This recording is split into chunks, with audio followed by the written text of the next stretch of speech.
कल किसी ने एक प्रश्न किया था यहां से अलग कि कोई तांत्रिक मेरे पीछे पड़ा है और मेरे वंश का विनाश करने का संकल्प किया है, वो मेरा नाश कर रहा है, क्या आप मुझे बचा सकते हैं?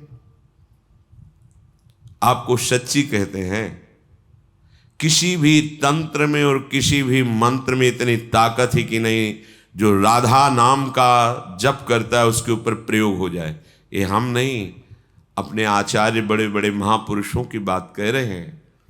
शाप ताप रोग शोक दारुण दुखारी, लाल इष्ट दुष्ट दलन कुंज भवनचारी।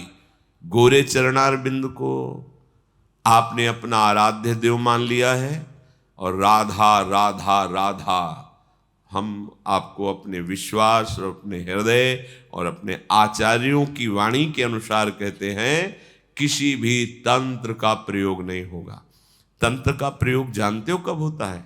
जब तुम्हारा अशुभ कर्म तुम्हारे ऊपर लागू होता है तो वैसे ही संयोग बन जाता है और वही तुम्हें दंड देने के लिए तैयार हो जाता है। अगर हमारा कर्म हमको दंड देने के लिए तैयार नहीं तो वैसे भी कोई तुम्हें दंड नहीं दे सकता। आप बिल्कुल विश्वास कीजिए, कौन काहू के सुख दुख कर दाता, निज कृत कर्म भोग सुन भ्राता। यदि तुमने किसी के वंश का विनाश किया है किसी जन्म में तो तुम्हारे वंश का विनाश होगा, वो नहीं तो तुम्हारा कर्म करेगा। अब तुम्हारे कर्मों का नाश कौन कर सकता है?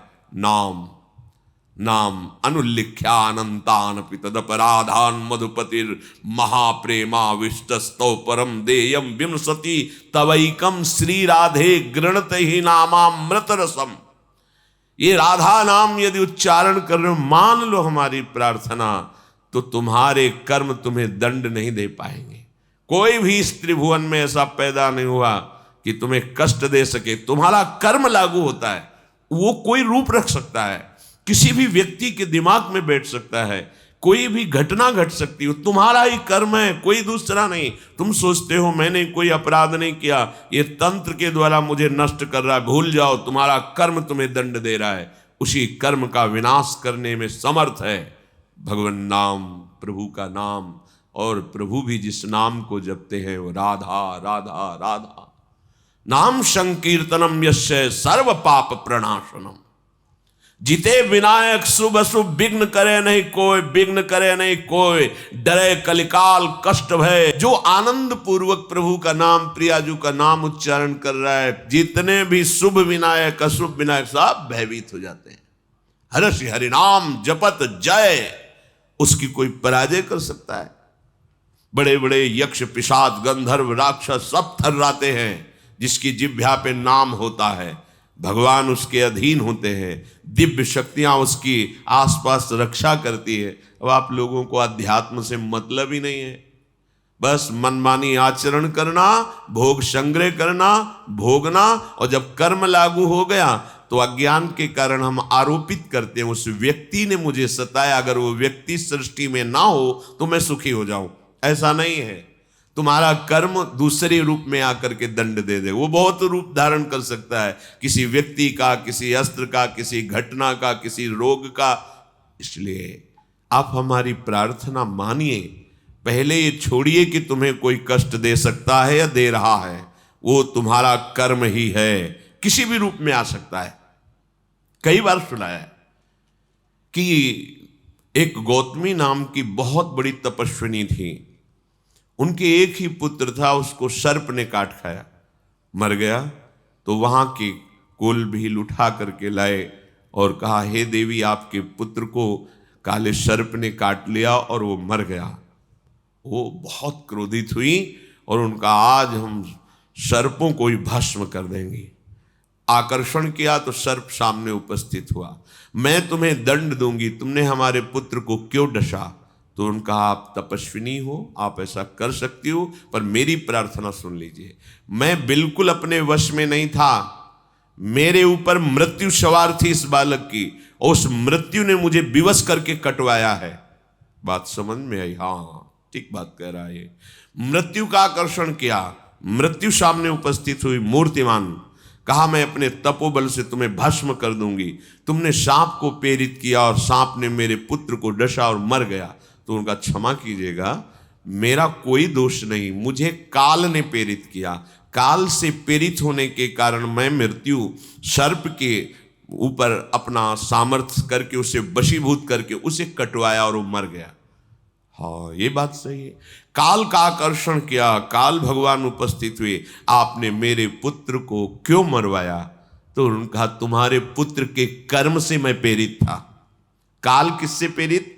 तुम्हारे कर्म से, अर्थात तुम्हारे पुत्र के पूर्व कर्म से काल प्रेरित होकर काल ने मृत्यु को, मृत्यु ने सर्प को और सर्प ने डस लिया। तो जब हम विवेक से मूल में पहुंचते हैं तो हमारा कर्म ही हमको दंड दे रहा है, कोई दूसरा नहीं। ये विश्वास कीजिए, आपका कोई कर्म है जो आपको दंड दे रहा है। आप कोई साधारण नहीं, भगवत आश्रित हैं, तो आपको कैसे कोई दंड दे सकता है? इसलिए एक उपाय है कि आपका वो कर्म नष्ट हो जाए जो दंड देने के लिए उद्यत है, उत्साहित है, वो है भगवन नाम, भगवद आश्रय। जिस समय आप अपने आप को और अपनी मानी हुई समस्त संबंध और भोग सामग्री को प्रभु के चरणों में समर्पित कर देंगे, अब किसी की ताकत नहीं कि वहां मनमानी कर सके। वो जो भी होगा प्रभु के विधान से होगा, और प्रभु के विधान को शरणागत सर झुकाकर स्वीकार करता है, चाहे वो कठोर रूप विधान हो या मृदु रूप विधान हो। मेरे प्रभु मेरा परम मंगल कर रहे हैं। रहा ना मेरे मन में कोई जो मुझको अपनी कह टेरे। बाहर से सब अपना अपना कह रहे हैं कि तू मेरा, लेकिन मेरे मन में तो केवल अपनापन श्री जी के लिए। ध्यान देने की बात, मेरे मन में कोई ऐसा नहीं है कि जिसे मैं अपना कह सकूं, वो केवल श्यामा श्याम है। मेरा सभी से अपनापन उठकर श्री जी के चरणों में समर्पित, यही तो उपासना का लक्ष्य है। जननी जनक बंधु सुत दारा, तन धन धाम सुहृद परिवारा, सबकी ममता ताग बटोरी, मम पद मन ही बांध बर डोरी। आहा, उपासना का रंग चढ़ा और हृदय में आ गया कि इसी भांति उठ गया सभी पर से अब मेरा अधिकार। जब से हुई समर्पित, जब से किया प्रीतम ने अंगीकार, अब मेरा कुछ नहीं, कोई अपना नहीं। तो क्या वो जंगलों में घूमता है? नहीं, सब प्रभु का मान करके वैसे ही सेवा में रहता है जैसे एक अज्ञानी जीव रहता है। वैसे उन्हीं के बीच में रहकर खूब परिवार की सेवा, खूब धन कमाना धर्म पूर्वक, और सारे के व्यवहार वैसे ही करना। बस समझना है मेरा कुछ नहीं, प्रभु का है। प्रभु के भवनाथ सकल संपदा तुम्हारी, मैं सेवक समेत सुत नारी। बहुत सुंदर उपासना। देह कहीं भी रहे, वृंदावन में रहे, दूर देश में रहे, अब ये प्रभु के विधान में है। जहां राखो ता रहो मान सुख राशि है।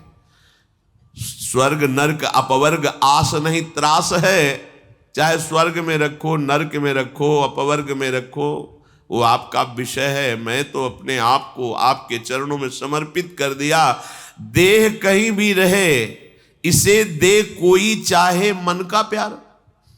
कोई बहुत इसे प्यार कर रहा है, प्रणाम कर रहा है, नमस्कार कर रहा है, आप जानो, या अथवा इसे सताए कोई, देता रहे सदा दुत्कार। कोई निंदा करे, गाली दे, अपमान करे, आप जानो।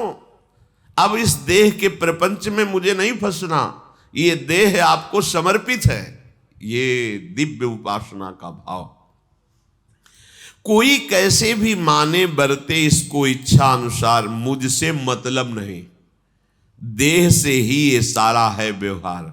जैसे हम अपना मकान किसी के नाम कर दें, अब वो उसमें क्या व्यवहार करता है, कैसा रंग पुतवाता है, सोहनी लगाता है कि नहीं, वो क्या करता है वो जाने, मेरे को कोई परवाह नहीं, मैंने तो बेच दिया, दे दिया।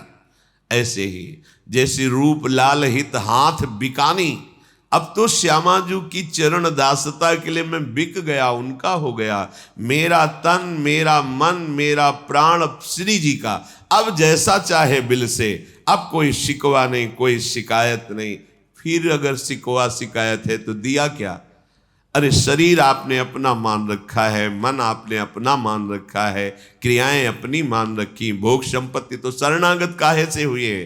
तनुवांग मनोभिर्मलई सोहम तवैवाश्रिता, शरीर मन वाणी सब अपने प्रभु को समर्पित। अब जो हो आप जानो, आप हमारे तो सिर्फ आप हो, न कोई कर्म हमारा है, न कोई व्यक्ति हमारा है, न कोई वस्तु हमारी है। अजात पक्ष एवं मातरम खगा। कितना आनंद का विषय पर हम समझ नहीं पा रहे, हम समझ नहीं पा रहे। भगवत प्राप्ति इसी से होती है, क्रियाओं से नहीं, इसी से। अपने आप को समर्पित कर दिया, अब जो भी हो रहा है मेरे नाथ करवा रहे। तो पापाचरण भी होगा नहीं। जहां सूर्य होता है वहां अंधकार नहीं होता, जहां राम तहां काम नहीं, जहां काम नहीं राम। ऐसे उपासक के हृदय में कामना ही नहीं रहती, और कामना ही पाप का मूल है। फिर पाप कैसे हो सकता है? प्रभु के चरणारविंद में समर्पित होते ही अंतःकरण दिव्य हो जाता है, प्राकृतिक नहीं रहता। वो दिव्य आनंद का भोग करता है, तो पार्थिव भोगों की कामना कौन करे? मैं तो बन सकती न किसी की अब ममता की वस्तु कभी, ना कोई मेरी ममता को चुरा सकता है, और ना मैं किसी की ममता स्वीकार कर सकती हूं। जो उपासक को कोई प्यार करता है, ममता करता है, भाव रखता है, वो पोस्टमैन का काम करता है। उसकी ममता उठाकर युगल चरणारविंद में रख दी, और युगल चरणारविंद की ममता को दृढ़ करने के लिए उनकी बात बता दी। श्री जी और वो जन, और वो जन और श्री जी, आप तो बस सेवक। हमें कोई प्यार करता है, हमें कोई नमस्कार करता है, तो हमें नहीं, ये वस्तु श्री जी की है, ये श्री जी को कर रहा है, उसका हिसाब श्री जी देगी। इसे कोई मारता है, गाली देता है, अपमान करता है, कोई फर्क नहीं, श्री जी की है, श्री जी जाने। मैं तो बन सकती न किसी की ममता की अब वस्तु कभू, कभी मेरे तेरे के द्वंद्वात्मक नष्ट हुए संपर्क सभी, नष्ट हुए संपर्क सभी। आपके संपर्क का सीधा सूत्र केवल प्रियालाल से होना चाहिए। अपने तन मन प्राण के स्वामी प्रियालाल है। हम दूसरे से सहयोग या दूसरे से अपने दुख सुख की बात कभी नहीं, अपने दुख सुख की बात रही नहीं गई। अगर आपको ऐसा लगता है तो उन्हीं से कहो, जिनके तुम हो वही निपटा सकते हैं, दूसरे से नहीं। और कहने की जरूरत तब है जब आपको विश्वास नहीं है। यदि विश्वास है तो उन्हीं की वस्तु वो जान नहीं रहे क्या? जब वो जान रहे और सहाना चाहते तो जोई जोई प्यारो करे, सोई मोई भावे, फिर शिकायत क्यों करें हम?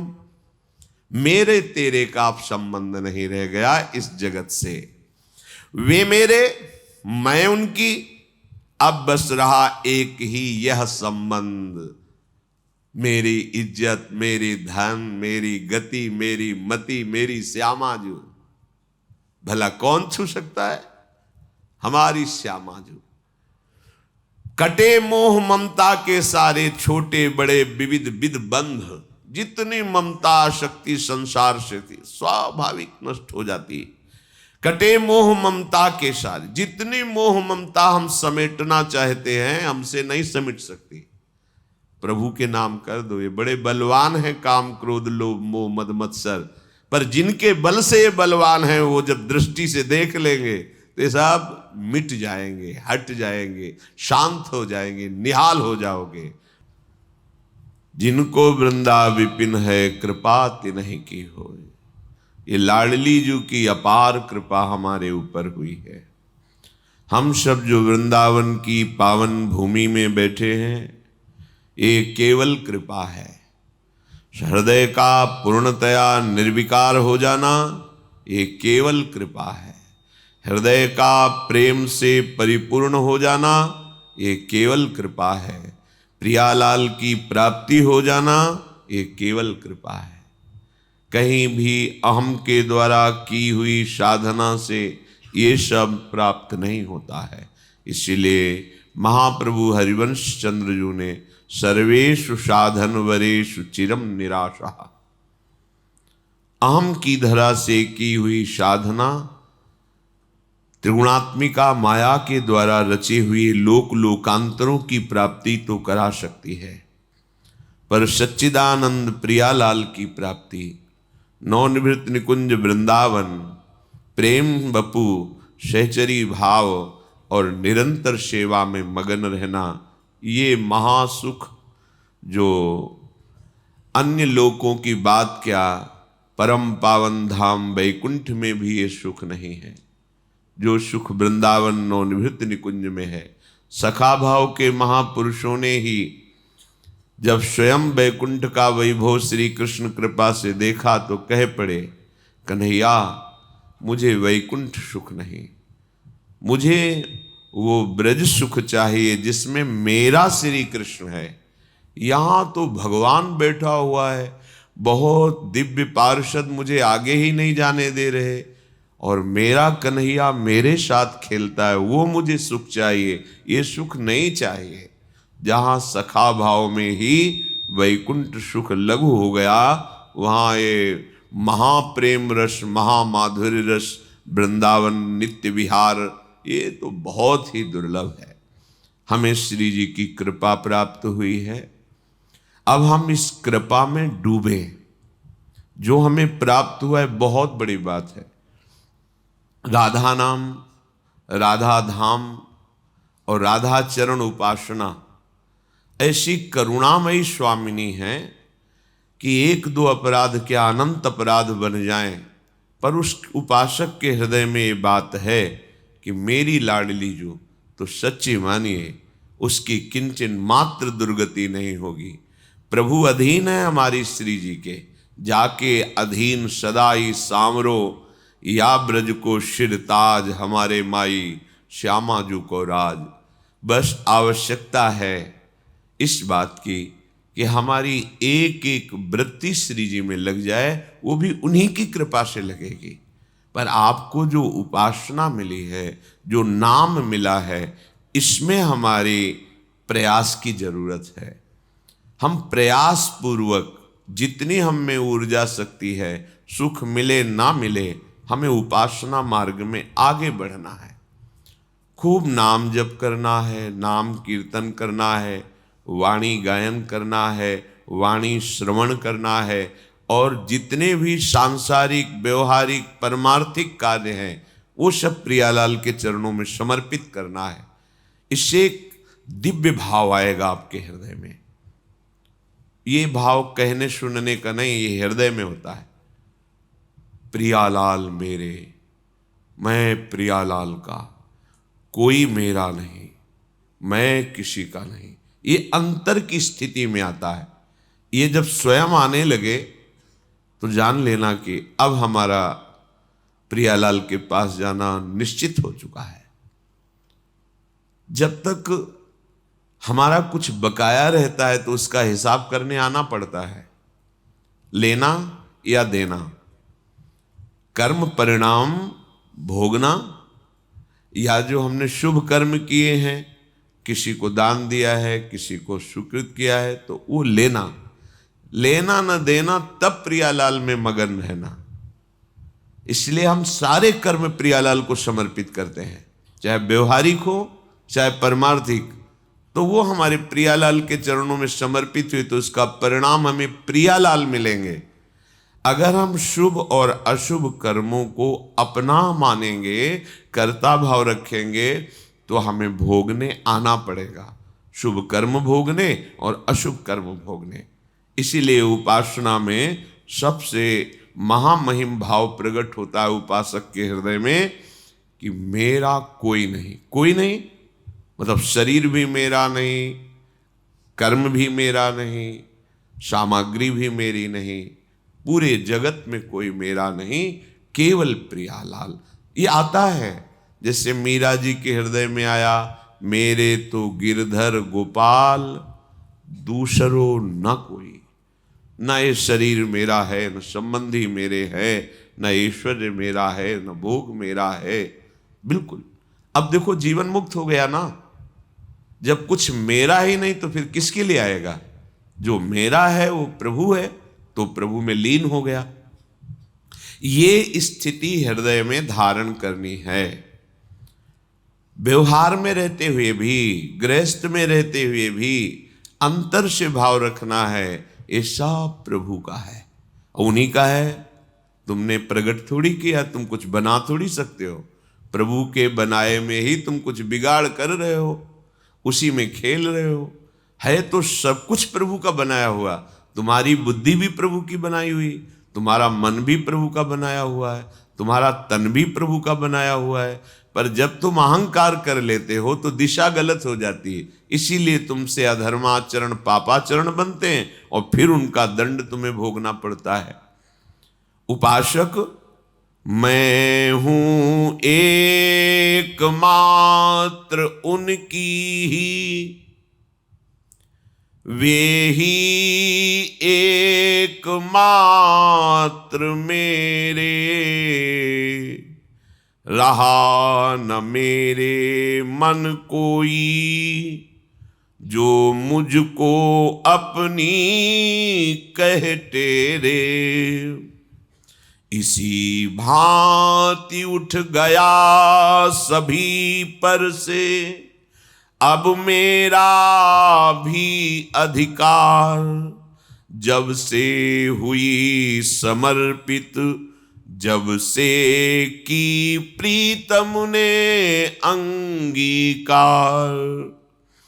देह कहीं भी रहे, इसे दे कोई चाहे मन का प्यार, अथवा इसे सताए कोई, देता रहे सदा दुत्कार। कोई कैसे भी माने, बरते इसको इच्छा अनुसार, मुझसे मतलब नहीं देह से ही यह सारा व्यवहार। मैं तो बन सकती न किसी की, ममता की अब वस्तु कभी, मेरे तेरे के द्वंद्वात्मक नष्ट हुए संपर्क सभी। वे मेरे, मैं उनकी, अब बस रहा एक ही यह संबंध। बस इस प्रकार ममता के सारे छोटे बड़े विविध विध बंध। मैं प्रियालाल की, प्रियालाल मेरे, कोई मेरा नहीं, क्योंकि कोई है ही नहीं। सत्य वस्तु तभी दिखाई देती है जब प्रकाश हो। अंधेरे में ठूंठ को भी हम भूत मान लेते हैं, रस्सी को भी सर्प मान लेते हैं। अज्ञान अंधकार के कारण हम प्रभु को प्रभु के रूप में ना जानकर ये पत्नी, ये पुत्र, ये मित्र, ये शत्रु, ये अनुकूल, ये प्रतिकूल, प्रपंच की रचना हमने स्वीकार कर ली। इसीलिए प्रपंच में फंसकर हमारी दुर्गति हो रही। मैं हूं एकमात्र उनकी, ये बैठा लो, हृदय की बात है। ये मत सोचो कि भजन करते करते ये बात कभी आएगी। ये बात अभी बैठालना है।